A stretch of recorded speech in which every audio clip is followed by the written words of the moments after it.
The question is that the report be adopted. Those of that opinion will say aye. Aye. To the contrary, no. The ayes have it. This bill is set down for third reading immediately. Mr Speaker. The Honourable Brooke van Velden. Thank you, Mr Speaker. I move that the Equal Pay Amendment Bill be now read a third time.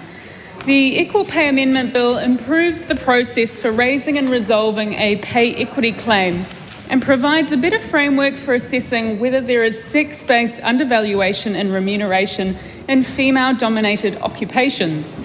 I consider that the current legislative settings are too permissive and have resulted in the pay equity framework not working as intended. The current Act only requires that pay equity claims are arguable to progress. I consider that the settings have resulted in claims progressing through the entry threshold without strong evidence of undervaluation. The bill addresses this by increasing the threshold for raising a pay equity claim, including requiring claims to have merit.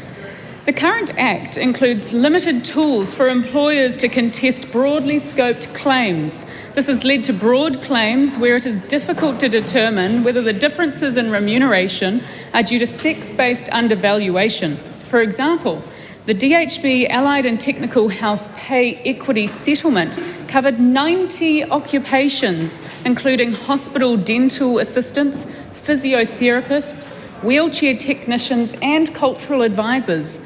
The bill addresses this by providing employers with the tools they need to ensure an appropriate scope of claim. There is insufficient guidance in the Act for choosing appropriate comparators and on comparison methodology. This has led to comparators being used repeatedly across several claims, despite there being a number of differences with the work of claimants and respective skills. Fishery and corrections officers have been used as a comparator for nurses, DHB administration and clerical claims, as well as school library staff.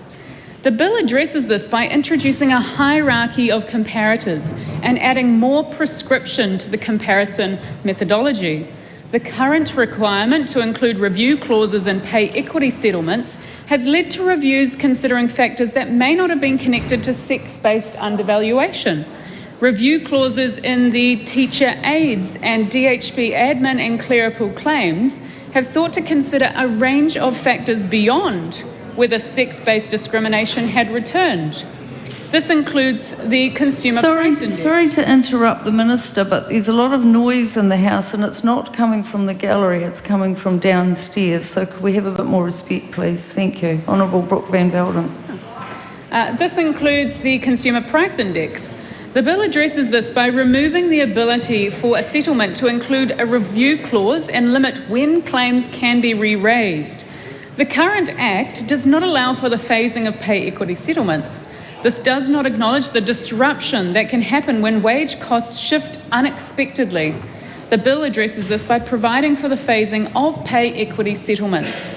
There are also a number of issues with the current parameters for the Employment Relations Authority relating to fixing remuneration, which do not provide the right incentives to resolve pay equity claims. The bill addresses this by changing how and when the authority can fix remuneration, including requiring phasing when the authority fixes remuneration and removing the ability for the authority to award back pay. It is worth noting that New Zealand's pay equity regime is an outlier internationally. Most countries that we compare ourselves to, such as Ireland and the United Kingdom, do not allow multi-employer claims or comparators outside of the employer's workplace. Australia's pay equity regime does allow multi-employer claims, but they are usually progressed through their modern awards system that does not require the use of comparators. New Zealand has had significantly more pay equity settlements than Australia since pay equity legislation was introduced in 2020. Overall, the bill provides for a better regulatory framework for parties to a pay equity claim to assess whether there is sex-based undervaluation. This will ensure that the pay equity regime is workable and sustainable. I commend this bill to the House. The question is that the motion be agreed to. Those of that opinion will say aye. Aye. To the contrary, no. No. The noes have it. A party vote is called for, Mr Clerk. New Zealand National, 49 votes in favour. New Zealand Labour, 4 votes opposed. Green Party of Aotearoa New Zealand, 15 votes opposed. Ag New Zealand, 11 votes in favour. New Zealand First, 8 votes in favour. Pāti Māori, 6 votes opposed.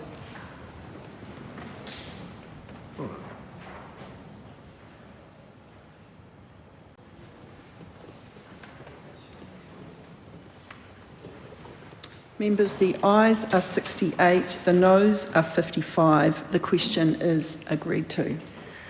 Equal Pay Amendment Bill, third reading.